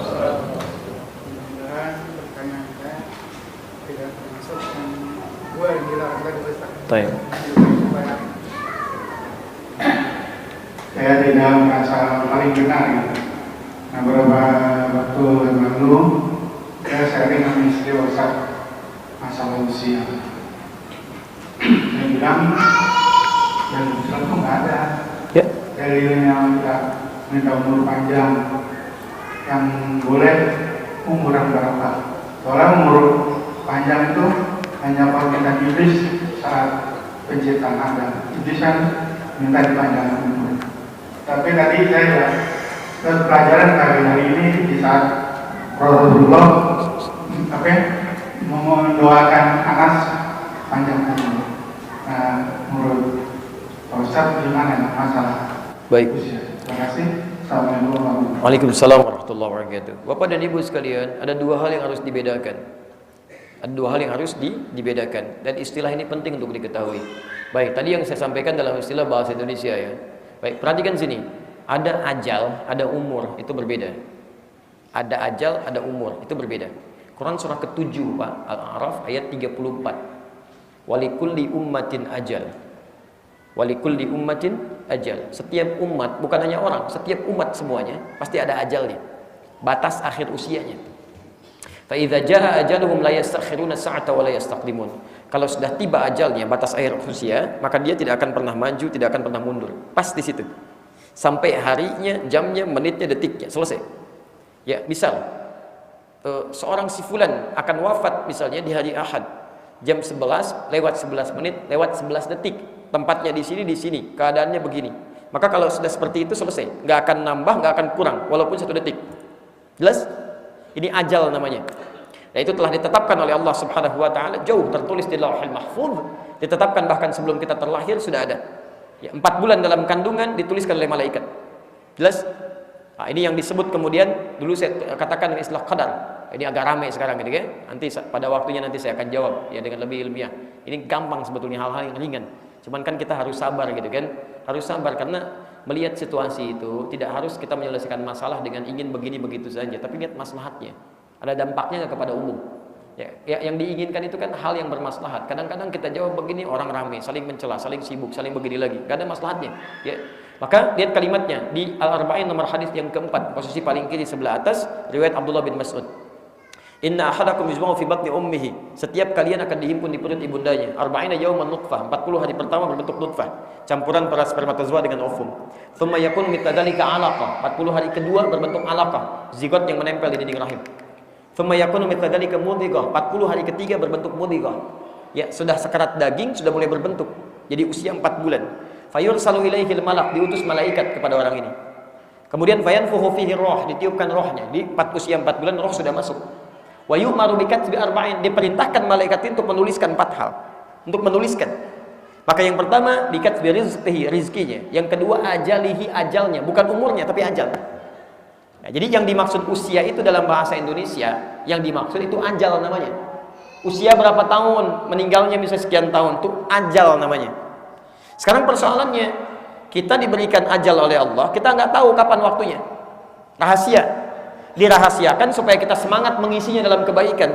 Kalau diberikan tahu waktunya, maka umumnya orang akan sulit beraktivitas, mulai malas. Ya, bisa. Bapak namanya siapa? Ya.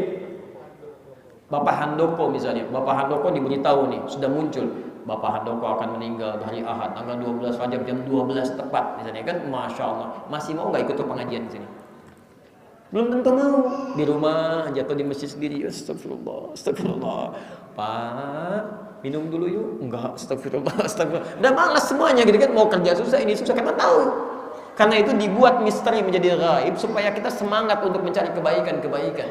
Nah, sekarang pertanyaannya, bagaimana kita bisa mengisi ajal itu supaya baik bekal kita ketika menuju Allah? Maka itu yang disebut dengan umur, cara mengisinya. Umur, umru itu asalnya bukan usia, tapi segala hal yang melahirkan manfaat. Umru, bahasa fiilnya jadi ya'muru. Di masjid ada umur, ya'mur. Quran surah 9 ayat 18. Innama ya'muru masajidallah. Sungguh yang memakmurkan masjid Allah itu bukan umur masjid berapa, bukan. Jadi makmur di sini dari kata al-umur berarti segala hal yang bermanfaat. Kalau Anda DKM masjid ingin bikin kegiatan di masjid, cari yang bermanfaat. Pengajian yang bermanfaat, meningkatkan iman, bukan rame. Salat yang bermanfaat, cari imam yang baik bacaannya sehingga makmumnya terasa kehusyuannya. Nah, usia kita, cara mengisinya disebut dengan umur. Ingin memberikan pesan bahwa sepanjang masih diberikan usia, ayo isi dengan yang bermanfaat, yang baik-baik. Mata lihat yang baik-baik, telinga dengar yang baik, lisan bicara yang baik. Jangan sampai diberikan usia tapi kita isi dengan hal-hal yang buruk, ini maksudnya. Jadi kalau ditanya begini dalam bahasa umum ya, berapa umur Anda? 40 tahun. Itu maksudnya kalau dikaitkan ke sini, dari 40 tahun ini sudah berapa kebaikan yang Anda sudah buat? Jelas? Cuman jadi ke bahasa Indonesia, umur ini berubah pemaknaannya sebagai ajal atau usia. Ya. Padahal asalnya bukan usianya, tapi cara mengisi usianya itu poinnya. Karena itu ketika Anda mendapatkan penerjemahan usia bertambah, usianya nggak akan bertambah. Karena usia itu setelah ditetapkan oleh Allah jauh sebelum kita dilahirkan, di Lauh Mahfuz tertulis usia si fulan 63 tahun, maka tidak akan nambah, tidak akan berkurang. Tetap segini. Tapi yang bisa bertambah itu umur. Asas manfaatnya, keberkahannya. Umur itu punya 3 arti, 1 manfaat, 2 sukses, 3 berkah. Jadi usia mustahil bisa menambah, ajal tidak akan bertambah, tapi umur itu bisa bertambah. Manfaatnya, keberkahannya, dampak kehidupannya. Antum pernah berjumpa Imam Syafi'i? Tidak. Ya, tidak. Jauh sudah meninggal lama, tahun 204 Hijrah. Usianya cuma 54 tahun, 54 sampai 55. Tapi pernahkah Anda membaca kitab Imam Syafi'i? Pernahkah mendengar kisahnya? Ya, kita dapatkan bagian dari keberkahan usianya. Masih ada sampai sekarang. Karyanya, kebaikannya, segalanya dan segalanya. Anas ketika didoakan oleh Rasulullah SAW bukan menambah ajalnya, tapi keberkahan dari usianya. Dan qadar Allah memang diberikan ajal yang panjang. Ya, panjang usianya. Tapi yang penting bukan panjangnya. Bukankah sampai sekarang kita masih mempelajari tentang Anas? Kita dapat manfaatnya, dapat keberkahannya. Tidak salah kalau kita ingin berdoa panjang umur, boleh. Panjang dari segi keberkahan dan manfaat yang bisa dibawa untuk di masa yang akan datang. Tapi kalau panjang ajal maksudnya, itu mustahil. Nggak akan mungkin. Ya, karena Nabi pun ketika ditetapkan selesai. Itu ada di Quran surah ke-31 ayat 34. Innallaha 'indahu 'ilmus sa'ah. Ada 5 hak prerogatif Allah yang tidak akan bisa diubah oleh apapun dan tidak bisa dipengaruhi. 1, innallaha 'indahu 'ilmus sa'ah. Hanya milik Allah pengetahuan tentang kiamat. Sampai waktunya sa'ah. Sa'ah itu sekarang diterjemahkan dengan jam. Jam 10 kurang 3 menit. Kemudian kurang 135 detik. Taib. Antum tuliskan itu misalnya jam. Ya, ketika kiamat disebut dengan sa'ah menunjukkan waktunya, harinya, jamnya, menitnya, detiknya, hanya Allah milik Allah pengetahuannya. Jadi kalau sampai hari ini ada yang bicara kiamat akan terjadi tanggal sekian, bulan sekian, jam sekian, itu sudah tinggalkan aja. Gak ada manfaatnya itu. Tinggalkan. Saya di Garut tahun 99 ada isu berkembang. Kiamat akan terjadi nanti tanggal 9, bulan 9 tahun 99. Masya Allah, nggak kejadian Pak. Kemudian dikatakan itu diundur tahun 2012 katanya. Tanggal 12 bulan 12 tahun 2012. Nggak kejadian juga. Jadi memang sudah tinggalkan. Kedua, yunazzilul ghaib, pengaturan cuaca. Makanya nggak ada kepastian cuaca, adanya prediksi. Ya, prediksi, perakiraan cuaca, nggak ada kepastian. Yang ketiga, wa ya'lamu ma fil arham, segala yang ditetapkan di dalam rahim. Ya, bagaimana keadaan ketika dilahirkan, ya, dan sebagainya, kapan meninggal dan seterusnya. Yang keempat, wa ma tadri nafsum madza taksibu ghadan. Kita tidak tahu apa yang akan terjadi kemudian. Yang kelima, wa ma tadri nafsum bi ayyi ardin tamut. Kita tidak tahu kapan dan di mana akan meninggal. Jadi masalah ajal itu urusan Allah Subhanahu wa taala, kita tidak tahu, tapi masalah umur boleh kita meminta kepada Allah. Dan yang dimaksud umur dalam bahasa Arab bukan pengertian umur dalam bahasa Indonesia. Jadi bukan umur yang dimaksudkan usia, tapi cara mengisi usianya. Boleh Bapak meminta kepada Allah untuk panjang umur, tapi yang dimaksudkan bukan panjang usianya, tapi keberkahan yang diinginkan dari Allah Subhanahu wa taala. Saya kira jelas insyaallah. Terima kasih Bapak dan Ibu sekalian untuk pertemuan hari ini. Mohon maaf bila ada beberapa pertanyaan yang belum bisa saya jawab. Kalau ingin lebih mendalami, kami sekarang akan ada di sesi di Jaga Sampurna, tapi di kediaman di tempat salah satu jamaah kita akan membahas tentang fikih rumah tangga. Dan poin tadi yang Bapak tanyakan, insya Allah kita bahas juga secara mendalam di situ karena bagian dari apa yang akan diuraikan. Subhanakallahumma bihamdika asyhadu an la ilaha illa anta astaghfiruka wa atubu ilaik. Wa akhiru da'wana alhamdulillahirabbil alamin. Assalamualaikum warahmatullahi wabarakatuh.